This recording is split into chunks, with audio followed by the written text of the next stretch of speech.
दोस्तों, जगन्नाथ मंदिर भारत का ही नहीं पूरी दुनिया का सबसे रहस्यमय मंदिर है। किसको रहस्यमय बनाती हैं यहाँ की वो बातें जो पूरी दुनिया में सबसे ज्यादा अनसुलझी हैं। तो चलिए जानते हैं वो बातें जो आज तक एक मिस्ट्री बनी हुई है। इस वीडियो में आपको जगन्नाथपुरी की सारी ऐसी बातें पता चलेंगी जो आपको जानना बेहद ही जरूरी है। तो चलिए जानते हैं। सनातन धर्म में पुरी को बैकुंठ का द्वार या बैकुंठ धाम कहा जाता है। पुरी के इस मंदिर में भगवान जगन्नाथ, भाई बलभद्र और बहन सुभद्रा की काष्ठ की मूर्तियां हैं। लकड़ी की मूर्तियों वाला ये देश का अनोखा मंदिर है।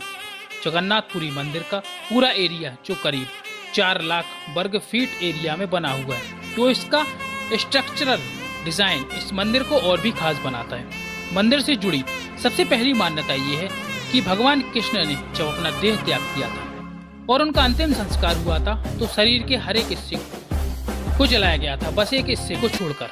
उनका पूरा शरीर पंचतत्व में विलीन हो गया था, सिर्फ हृदय को छोड़कर, जो आज भी धड़क रहा है। ये हृदय जगन्नाथपुरी मंदिर की भगवान की मूर्तियों में कहा जाता है कि ये मूर्ति हर 12 साल में बदली जाती है और मूर्ति बदलते समय पूरा शहर ब्लैकआउट कर दिया जाता है, यानी पूरे शहर की बिजली काट दी जाती है और सिर्फ पुजारी को ही मंदिर में आने की अनुमति होती है। इस समय पुजारी की आंखों पर पट्टी बांधी जाती है और हाथों में ग्लव्स पहना दिए जाते हैं।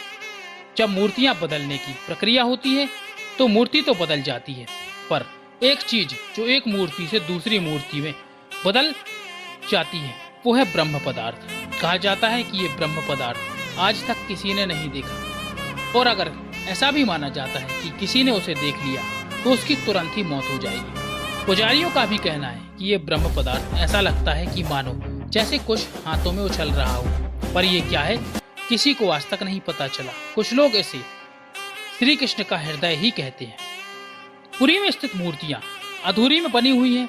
इससे जुड़ी एक कथा ये भी है कि जब कारीगर ये मूर्ति बना रहा था तो राजा से कारीगर ने कहा था कि कोई भी जब तक मैं मूर्ति बनाऊं कमरे के अंदर प्रवेश नहीं करेगा जब तक मूर्तियां कंप्लीट नहीं हो जाती। और कुछ दिन बाद जब राजा को अंदर से कोई आवाज नहीं आई तो राजा ने उत्सुकतावश अंदर चले गए। तब मूर्तियां अधूरी थी और मूर्ति बनाने वाला अंतर्ध्यान हो गया था। पुरी मंदिर समुद्र के किनारे बसा हुआ है और समुद्र की लहरों की आवाज हमेशा ही आती रहती है, पर जैसे ही आप मंदिर के अंदर पहला कदम रखेंगे तो समुद्र की आवाज आनी बंद हो जाएगी। ऐसा क्यों, ये आज तक किसी को भी नहीं पता चला। पुरी का सबसे रहस्यमय चीज ये है कि मंदिर के ऊपर लगा ध्वज अपने आप में एक मिस्ट्री बना हुआ है। आमतौर पर यदि कोई भी चीज हवा में लटकी हुई होती है तो वो हवा के साथ लहराती है, पर मंदिर में लगा ये झंडा हवा के साथ नहीं बल्कि हवा की विपरीत दिशा में लहराता हुआ दिखाई देता है। इसका एक रहस्य ये भी है कि यदि ये झंडा एक भी दिन नहीं बदला गया तो मंदिर को आने वाले 18 सालों के लिए बंद कर दिया जाएगा। इस मंदिर को बदलने का कार्य पिछले 800 सालों से चोला परिवार के सदस्य करते आ रहे हैं। ध्वज के साथ ऊपर लगा सुदर्शन चक्र जो कि एक खास और रहस्य है, एक ऐसा इल्यूजन पैदा करता है जो कि अपने आप में एक रहस्य है। इस चक्र को आप किसी भी कोने से देखेंगे तो ये आपको अपनी तरफ ही दिखाई देगा। पुरी मंदिर का प्रसाद का भी अपना एक रहस्य है। उसकी तो एक कहावत ही है कि जगन्नाथ की भात को जगत पसारे हाथ। मान्यता है कि विष्णु जी के 4 धाम हैं, बद्रीनाथ जहां उन्होंने स्नान किया, द्वारका जी जहां उन्होंने कपड़े बदले, पुरी जहां पर उन्होंने भोजन किया और रामेश्वरम जहां पर उन्होंने विश्राम किया। पुरी के प्रसाद को महाप्रसादम कहा जाता है।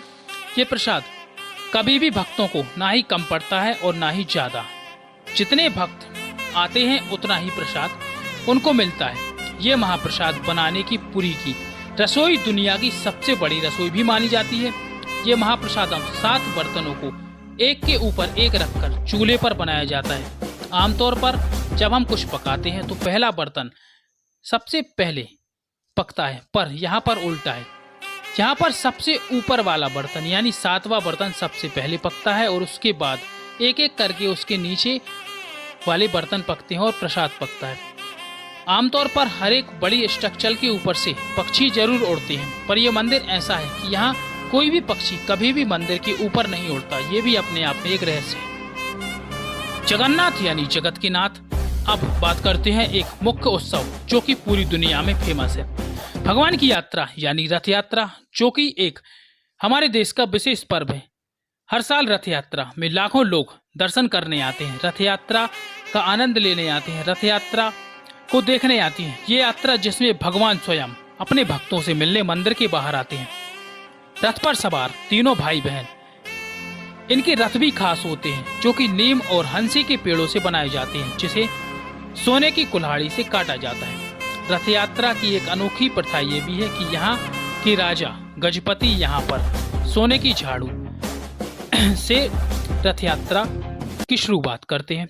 रथ यात्रा के रथ भी अनोखे ही होते हैं। सबसे आगे बलराम जी का रथ होता है, उसके बाद बीच में बहन सुभद्रा का रथ होता है और आखिर में जगन्नाथ भगवान का रथ हो जाए। ये तीनों अपने अपने रथ पर बैठकर गुंडीचा मंदिर अपनी मौसी के घर जाते हैं और कुछ दिन वहां पर रुकते हैं। इसी मंदिर में भगवान की ये मूर्तियां भी सबसे पहले बनाई गई थी और आखिरी में आषाढ़ मास की 10वीं तिथि को भगवान जगन्नाथ अपनी मौसी के घर से वापस आते हैं। मंदिर की ये आखिरी यात्रा बहुड़ा यात्रा कही जाती है। उसके बाद भगवान को विधिवत स्नान करके पुनः प्रतिष्ठित किया जाता है। ये रथ यात्रा पूरी दुनिया में इतनी फेमस है कि पूरी दुनिया में बहुत सारी जगह पर ऐसी रथ यात्राएं निकाली जाने लगी हैं। ये इतना स्पेशल मूवमेंट है, इतना बड़ा त्योहार है जो कि अपने आप में देखने पर एक अलग ही एहसास दिखाता है। ऐसा लगता है मानो भगवान स्वयं हमारे सामने चल रहे हों। तो दोस्तों, भगवान जगन्नाथ के इन रहस्यों के बारे में जानकर आपको कैसा लगा कमेंट में जरूर बताएं और कमेंट में जय जगन्नाथ लिखना जरूर